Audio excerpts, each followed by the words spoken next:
Gracias, estimados suscriptores de verdadesyrumores.com por estar de nuevo con nosotros en otro episodio de Contrastes. Cuando en marzo de 2020 comenzaron a registrarse los primeros contagios por COVID-19 en Venezuela, no había que ser médico o científico para determinar que el sistema de salud de nuestro país no podría lidiar con semejante emergencia. ¿Cuál era la decisión lógica que debió tomar el régimen de Nicolás Maduro? Sin duda que solicitar formalmente el apoyo de la Organización Mundial de la Salud, de la Cruz Roja Internacional e incluso de la Organización Panamericana de la Salud. Pero además debió solicitarse el respaldo de la ONG Médicos Sin Fronteras, que fue lo que decidieron. Como siempre, el chavismo colocó como prioridad sus intereses políticos y en ese marco, pedir ayuda internacional para enfrentar la pandemia habría sido para ellos una muestra de debilidad incompatible con la estúpida dialéctica de la izquierda radical internacional. Las consecuencias son evidentes en la cantidad de contagios y fallecimientos que se conocen extraoficialmente, ya que el chavismo miente con descaro, premeditación y alevosía en sus reportes diarios. La pandemia sigue sin control en Venezuela, cuya población es extremadamente vulnerable a raíz del empobrecimiento que ha vivido durante los últimos años. La solución está en una amplia operación sanitaria internacional que cubra las deficiencias del sector público de salud. Ojalá la sensatez se imponga por encima de los intereses políticos. Hoy converso con Efraín Rincón, politólogo, profesor universitario, consultor político, sobre la salida a la crisis venezolana. Ya regresamos.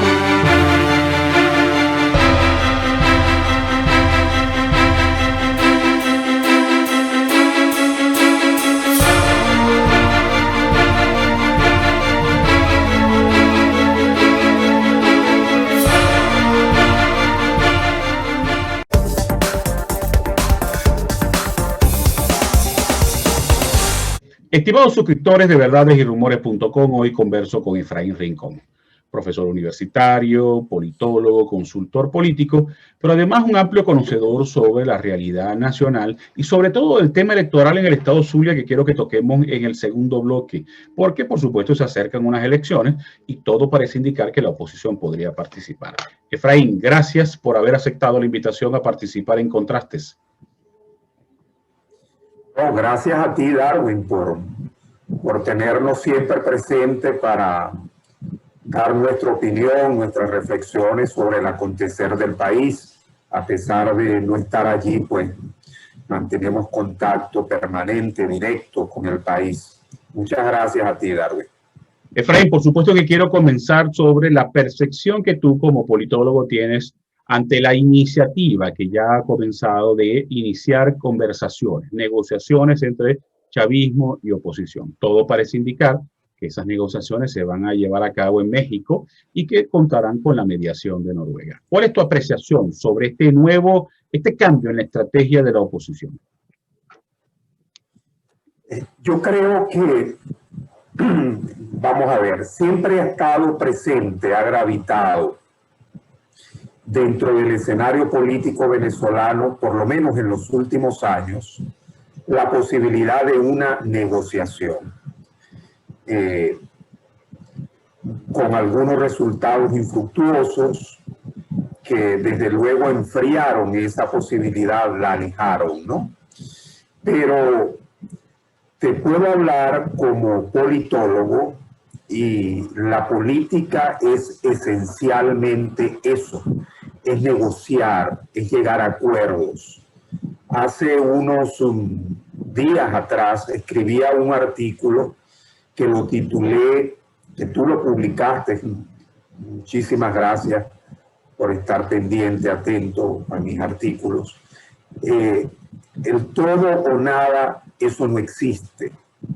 Y no existe porque ni el gobierno las tiene todas consigo, a pesar de tener el poder, ni la oposición está en el mejor momento para exigir todo cuanto, aunque sea legítimamente, aspira. Entonces, con esto quiero decirte que definitivamente yo estoy de acuerdo con una negociación, porque pareciera, Darwin, que ya la negociación no es una opción, sino una obligación frente a otros escenarios, a otras posibilidades agotadas o imposibles de que puedan realizarse. Y si uno da un análisis objetivo al entorno internacional, pareciera que todo indica que el camino es la negociación. Entonces yo sí estoy de acuerdo, creo que es una gran oportunidad, una luz al final del túnel que desde la acera de la oposición lo único que debería manifestar es que sea vista con seriedad, con inteligencia, con unidad de propósito, para que, y con las expectativas, las mejores expectativas, pero hay que dosificar esas expectativas, ajustarse al momento real, a la realpolitik que tenemos, para que no surja la desesperanza, la frustración que tantas veces nos ha amilanado y nos ha afectado como país. ¿A qué te refieres cuando hablas de dosificar expectativas, Efraín? Porque todo el mundo aspira, o la mayoría de los venezolanos aspiran a una solución rápida. No, es que precisamente no todo lo que, cuando hablo de dosificar expectativas, es que no todo cuanto aspira legítimamente el bloque de oposición puede darse. Yo considero que hay unas condiciones importantes que deben centrar el tema de la negociación y dar todo alrededor del plano electoral, todo lo que es el registro electoral, la depuración del registro electoral, generar condiciones equitativas para que realmente se realice la competitividad en el mejor sentido posible, partiendo de la base que con estos tipos de regímenes resulta casi imposible tener una competencia perfecta a nivel electoral, que a los partidos se les devuelva la tarjeta a sus propietarios, a sus titulares, que se eliminen las inhabilitaciones políticas. Eso va a llevar un tiempo. Eso va a llevar un tiempo, y cuando hablo de dosificar las expectativas es que no estemos pensando cosas más allá como que la desaparición del oficialismo, meterlos a todos en la prisión, hacer justicia absoluta, que no se trata acá de andar en la impunidad, ni mucho menos. Ese tipo de cosas creo que tenemos que partir del hecho que si el gobierno, después de más de 20 años, está acá y que nos ha costado a los venezolanos una montaña de sufrimientos, poder generar el cambio que todos deseamos, algo tiene el gobierno, alguna habilidad importante tiene el gobierno, algún control importante tiene el gobierno, y seguramente la oposición también, hay que decir, que no ha tenido la suficiente capacidad o el mensaje fuerte, convincente, emocionalmente hablando, que le permita constituirse en un mensaje alternativo al de la revolución. Entonces, creo que estas cosas hay que analizarlas con mucho cuidado, Darwin. Y te quiero confesar algo. A mi modo personal, estoy experimentando cambios importantes. Yo seguramente el año pasado no hablaba así, y tú me podrás preguntar, ¿y por qué no creías en esto? Porque es que había un proyecto recién han dado en el 2019 del gobierno de transición, de gobierno nuevo, ya hasta se me olvidaron las tres frases. Y había toda una esperanza allí, habían todas unas expectativas, se veía que había una oposición un poco más unida, más unificada que en estos días, y entonces había una esperanza, pero en vista de que los resultados no han sido satisfactorios, sino que hemos visto más bien un cúmulo de buenas intenciones, de buenos deseos, y que la gente definitivamente quiere resultados. Entonces, estas cosas lo hacen cambiar a uno de posición y decir, bueno, frente a todo esto que ha fallado, porque no hemos logrado el objetivo, hay que mirar con seriedad, abrir las puertas a una negociación y empezar a trabajar de manera estratégica en lo que pudiera ser la participación electoral de la oposición en los próximos comicios. Yo creo que lo que yo le pido a la oposición es por lo menos que no cierre la puerta antes de evaluar con seriedad, con objetividad, dentro de la realpolitik esta posibilidad que se está abriendo y que pudiéramos tener mejores resultados que los que hasta ahora hemos obtenido. Ahora, Efraín, hay un sector de la oposición radical que considera que es inviable una negociación, que es casi que un sacrilegio negociar con el régimen, pero que además que este tipo de régimen no sale a través de los votos. ¿Qué le dirías a ese sector? Que en este momento la prioridad es Venezuela. En este momento la prioridad es el sufrimiento de la gente. La gente no puede esperar más. Se está agotando la paciencia. Entonces aquí, a esos amigos radicales, yo los convoco a una posición mucho más prudente, más centrista, de objetividad real, y que se den cuenta que la política muchas veces no pueden realizarse, efectuarse las aspiraciones personales, que en algún momento hay que dejarlas a un lado para tener esa vocación de grandeza, de desprendimiento, habida cuenta que no han dado resultados los proyectos o los planteamientos presentados. Porque lo más grave de esto, Darwin, es mantenernos inactivos, desmovilizados, con los brazos cruzados, esperando que llueva maná del cielo, porque lo que observamos es una posición absolutamente reactiva en estos grupos, pero no nos presentan una propuesta que efectivamente pueda adentrarnos a las puertas del cambio que estamos exigiendo. Entonces, yo creo que la palabra en este momento es la del sentido común.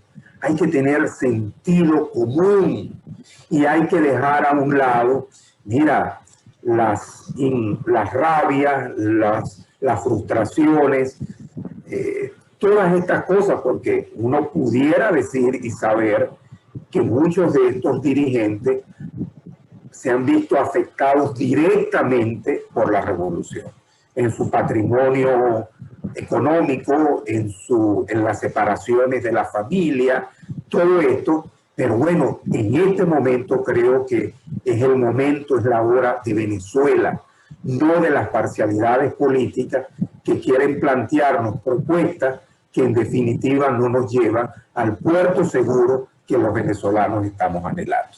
Efraín, tenemos que hacer una pausa, pero quiero dejarte un tema en el tapete para el regreso. Así como la oposición carece de la fortaleza para sentar al gobierno en una mesa de negociación y llevarlo, y conducirlo a que ceda espacio, ceda condiciones, también tiene dificultades en el plano electoral, porque el país cambió, la crisis ha menguado las estructuras de los partidos y además mucho de la dirigencia ha migrado, y sobre todo el costo financiero de una campaña electoral de esta magnitud. Pero eso lo dejamos para el regreso. Vamos a una pausa, ya regresamos.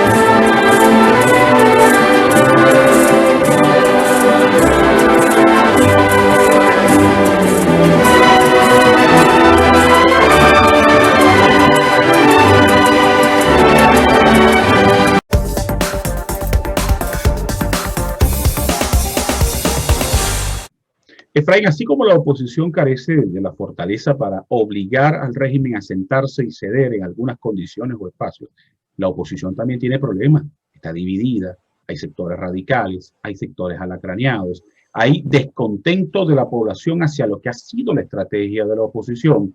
También tienen las estructuras políticas menguadas por la crisis, minadas por la migración de la dirigencia que ha tenido que irse, bien sea porque han sido perseguidos políticos o para huir sencillamente de la crisis. Pero hay otro elemento, el costo financiero de una campaña de esta magnitud. Claro, totalmente de acuerdo con tu planteamiento.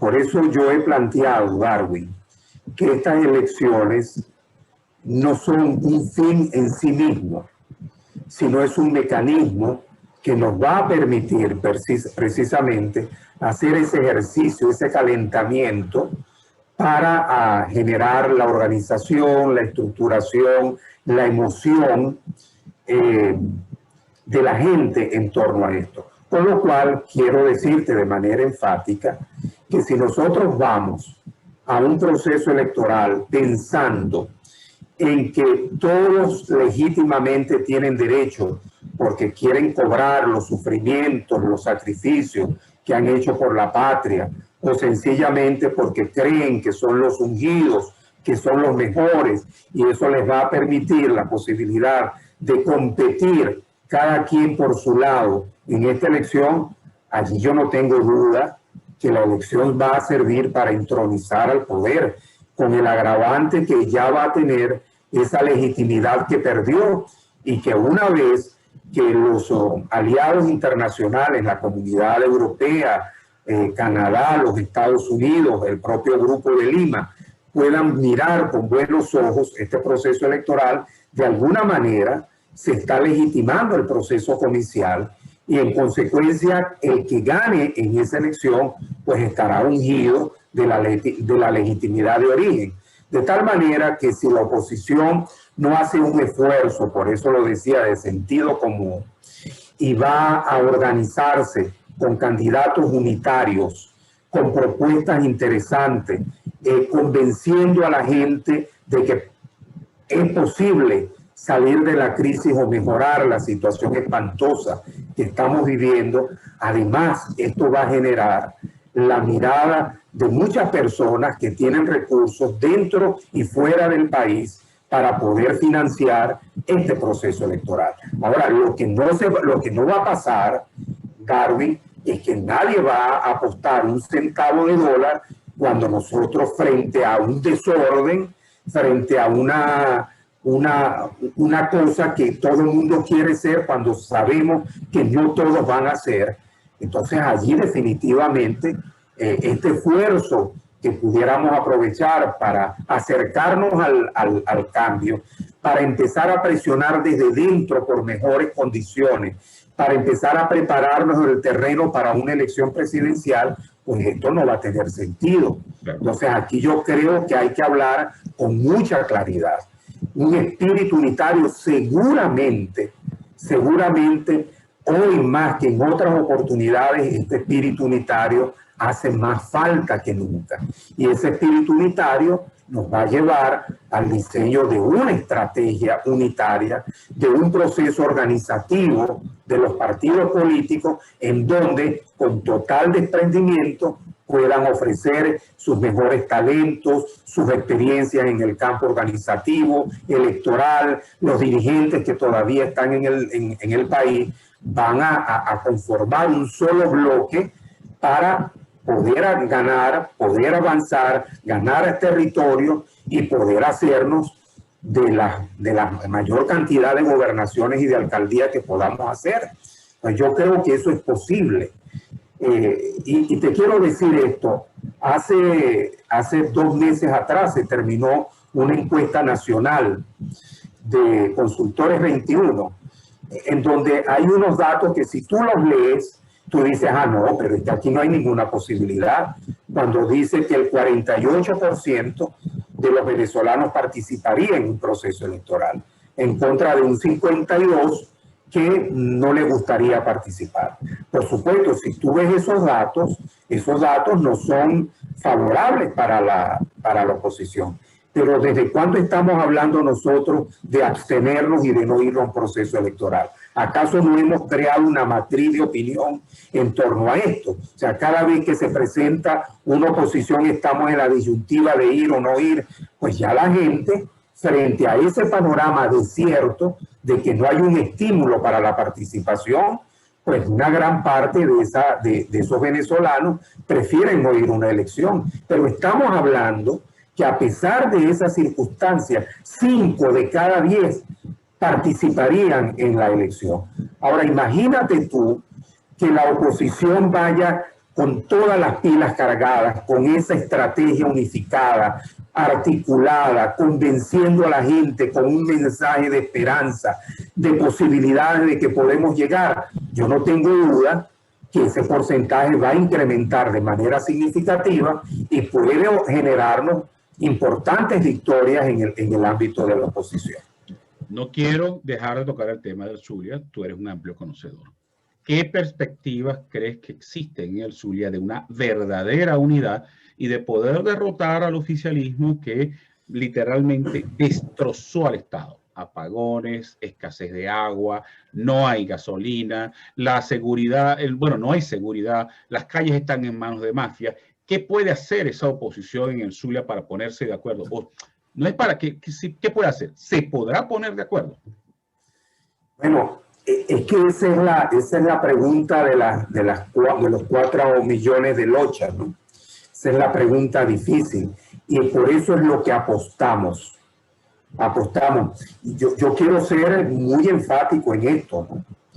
En algún momento me preguntaron esto, si algo ha generado este proceso revolucionario es la sequía de nuevos dirigentes, de dirigentes jóvenes que puedan renovar, refrescar a los partidos políticos, con lo cual seguimos viendo referentes políticos que desde mucho tiempo han trajinado la política zuliana. Me estoy refiriendo de manera directa al exgobernador Manuel Rosales y al diputado Juan Pablo Guanipa, que siguen siendo los referentes políticos más importantes del Estado Zulia. Si ellos dos, conjuntamente con otras fuerzas políticas del Estado, otros partidos políticos, otros dirigentes que seguramente no tienen la experiencia o la presencia que tienen estos dos dirigentes, pero que tienen mucho que decir y hacer en el Estado, si ellos logran ponerse de acuerdo, aquí no se trata de uno o de otro, de el único candidato. Si nosotros llevamos a ese candidato, a Juan Pablo, a Manuel, o otro candidato que ellos decidan las estructuras partidistas con el consenso de sectores sociales importantes en el Estado Zulia, vamos a tener muchísimas posibilidades. Pero aquí se trata de pasar la página, ya de dejar las diferencias. La política grande no se construye con diferencias. La política grande se construye sumando voluntades, dejando a un lado aquellas diferencias que en un momento pudieron estar justificadas, pero que en este momento no aplican, porque el sentimiento más importante es el Zulia en este caso, y no las aspiraciones de Guanipa o de Rosales o de cualquier otro dirigente. Ellos tienen mucho que hacer y decir en la política venezolana. Y desde aquí les quiero enviar esta reflexión. El Zulia está esperando un gesto de grandeza, de desprendimiento de sus dirigentes, y estos son dirigentes fundamentales en la política zuliana. Si ellos dan el ejemplo, sin duda las cosas van a caminar en mejor sentido, no tengo duda de ello. Efraín, nos queda un minuto de programa. Te quiero hacer una pregunta final. La elección de los candidatos de la unidad, ¿debe ser por consenso o por primarias? ¿Cuál crees tú que es el método más idóneo en el marco de la situación del país? La gente en las encuestas, en esta encuesta de Consultores 21, la mayoría de los entrevistados toma la opción de las primarias. Yo creo que en este momento unas primarias no serían el mejor mecanismo. porque no hay la estructura, no hay los recursos. Creo que aquí debería generarse un proceso de consultas, de consenso, de acuerdos sinceros, que de ese acuerdo salga una voluntad unitaria para respaldar a los candidatos unitarios, dándole la mayor participación a todos los sectores, involucrando a todos los sectores, a todos los partidos, por pequeños que estos sean, a todos los dirigentes del Estado Zulia. Creo que operativamente, Darwin, por las condiciones que estamos viviendo, creo que lo más sensato es un consenso, porque las primarias nos llevaría muchos recursos, muchos tiempos, quedarían seguramente heridas abiertas, sin sanar, que pudieran tener notables repercusiones en los resultados electorales de noviembre, si es que por fin se van a realizar las elecciones en esa época. Bueno, Efraín, lamentablemente el tiempo se nos agotó. Te quiero dar de nuevo las gracias por haber participado en Contrastes. Muchas gracias a ti, Darwin, y estamos a tu orden, a tu disposición. Yo seguiré escribiendo, hablando, convenciendo, reflexionando, porque yo sí creo que lo más importante en este momento es la libertad del país, enrumbarnos hacia el camino de la democracia definitivamente. Coincido plenamente contigo. Y aquí seguimos trabajando y luchando por una Venezuela libre y que nos dé la oportunidad de rescatarla de la barbarie que ha significado el chavismo durante más de 20 años. Y ustedes no se retiren, ya regresamos con los datos de verdades y rumores. Aunque no hay informaciones oficiales sobre las negociaciones que están en marcha con la mediación de Noruega, todo parece marchar por buen camino. Hasta ahora hay pocos detalles de lo conversado, ya que se exigió máxima confidencialidad a los participantes con el propósito de no enturbiar el proceso iniciado. Entre los detalles que se han filtrado es que al parecer las conversaciones cara a cara entre oposición y oficialismo serían en Noruega y no en México. Lo otro que se ha conocido es que Rusia, Cuba y China, además de Estados Unidos, la Unión Europea y Noruega, son las naciones involucradas en el proceso. Ojalá todo termine en un acuerdo satisfactorio. Pero queda la duda, ¿y si el chavismo patea la mesa? Claramente se expondría a mayores sanciones. Aunque la oposición aún no define si participaría o no en las elecciones del 21 de noviembre, hay reclamos internos de sectores que insisten que deben prepararse y seleccionar candidatos. La idea es adelantar la organización y definición de candidaturas y, si hay condiciones, inscribir dichos abanderados de unidad. Pero, ¿y si finalmente no se logran las condiciones? Sencillamente les tocaría hablarle claro al país y desistir de participar. Lo cierto de todo es que el tiempo apremia. Y sobre todo apremia si la idea es que los ciudadanos mediante primarias escojan a los candidatos de unidad. La jornada de postulación de candidatos en las internas del PSV se realizará este domingo 27 de junio y se prevé gran tensión y quizás conflicto. Recuerden que no solo está en juego la selección de candidatos a las elecciones regionales y municipales del 21 de noviembre, sino el control del partido para las tendencias dominantes. Por un lado está el madurismo con Nicolás y Jorge Rodríguez a la cabeza y por el otro lado los radicales liderados por Diosdado Cabello. En el caso del Zulia se avecina un domingo de los cuchillos largos entre Omar Prieto y Francisco Arias Cárdenas, que son enemigos a muerte. Manuel Rosales, como buen zorro de la política, ya está en campaña, a pesar de que no ha expresado oficialmente su interés de aspirar a la gobernación del Zulia. En ese sentido, exigió a su equipo de trabajo visitar 3 comunidades en cada uno de los días seleccionados. Pero además conversa no solo con la dirigencia de su organización, sino también con otros partidos, tratando de ampliar la alianza. En cuanto al supuesto acuerdo con Primero Justicia, se sigue avanzando y al parecer tendría que aceptar la decisión que Primero Justicia tome de cara a escoger su candidato a la alcaldía de Maracaibo. En ese caso, si Primero Justicia decide postular a Pablo Pérez, Manuel Rosales apartará sus rencores. Todo indica que sí. En la oposición no solo se mueven los partidos asomando nombres como precandidatos a las elecciones del 21 de noviembre. También la sociedad civil continúa discutiendo en torno a la necesidad de postular nombres fuera de los partidos para ampliar la base de escogencia. En ese ámbito, por ejemplo, los nombres del profesor César Ramos Parra y la luchadora social Laura Bola, entre otros, en el caso del Zulia, han venido apareciendo. Creo que la oposición debe permitir que ciudadanos con méritos, pero sin militancia política, puedan colocar su nombre en el proceso de selección. Dar espacios a los independientes permitiría reconectar con la ciudadanía y mejorar los niveles de confianza. Hasta aquí Contrastes de esta semana. Nos vemos el próximo viernes con otra interesante entrevista y más datos de verdades y rumores.